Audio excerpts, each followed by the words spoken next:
Assalamualaikum warahmatullahi wabarakatuh. Tak kenal maka tak cinta. Jadi marilah kita berkenal-kenalan. Nama saya Umar Fikri bin Mahasin, Nometrix di 202020970776. Dan saya merupakan pelajar ijazah sarjana muda pendidikan Islam dengan kepujian.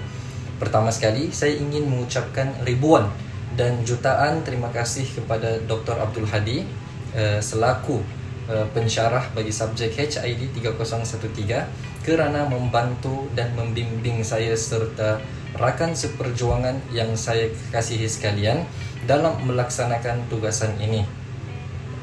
Baiklah, tanpa membuang masa, buku yang saya akan ulas adalah buku yang bertajuk Isu Dakwah Masa Kini, Keluarga, Komuniti Marginal dan Pendidikan. Ini merupakan buku yang saya akan ulas. Baiklah, seterusnya buku ini memaparkan pelbagai tajuk yang dikupas untuk melihat isu dakwah masa kini, khususnya yang berkaitan dengan keluarga, komuniti marginal dan pendidikan. Buku ini dibahagikan kepada 3 bahagian, yang mana bahagian pertama menjelaskan tentang dakwah dan keluarga. Macam mana keluarga dan dakwah ini, apa isunya?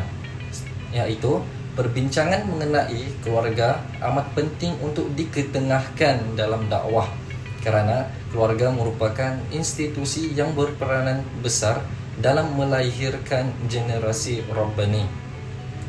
Dalam bahagian 1 ini, buku ini mengemukakan perbincangan mengenai peranan keluarga dalam membina keluarga sejahtera, membina modal insan dan melaksanakan tata cara kawal dalam keluarga. Bahagian 1 ini juga mengemukakan peranan kaunselor dalam menerapkan nilai-nilai murni dalam kekeluargaan ataupun dalam keluarga, pendekatan komunikasi dalam kaunseling keluarga, dan peranan genre drama kekeluargaan di Malaysia. Ringkasnya, dalam bahagian 1 ini, para pembaca ataupun kita yang membaca dapat mengumpul maklumat mengenai keluarga sebagai satu sistem sosial dan strategi intervensi bagi membina keluarga sejahtera dan harmoni. Seterusnya, untuk bahagian 2 pula menjelaskan tentang dakwah dan komuniti marginal di Malaysia. Komuniti marginal yang dimaksudkan adalah komuniti yang dipinggirkan. Sebagai contohnya, golongan komuniti marginal yang dibincangkan dalam bahagian 2 ini membincangkan tentang warga tua, orang kurang upaya, ibu tunggal dan orang asli. Warga tua dilihat sebagai warga yang tidak seharusnya diabaikan dalam dakwah. Justru itu, perbincangan mengenai mereka ditumpukan kepada 2 aspek, yang mana 2 aspek ini disebut sebagai yang pertama, isu sosial, dan yang kedua yaitu isu pengetahuan agama dalam kalangan warga tua. Perbincangan dalam bahagian 2 ini juga mengupas mengenai dakwah kepada orang kurang upaya, ibu tunggal dan orang asli. Perbincangan mengenai orang kurang upaya ditumpukan kepada tahap pengetahuan golongan peka atau penghayatan agama.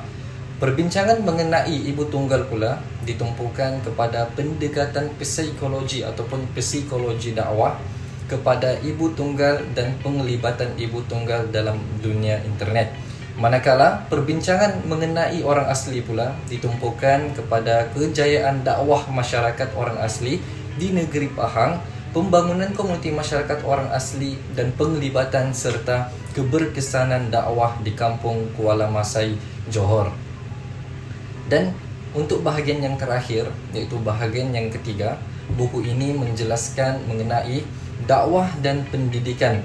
Perbincangan mengenai pendidikan ditumpukan kepada implikasi dasar pendidikan British ke atas sosio-budaya masyarakat Melayu dari perspektif sejarah.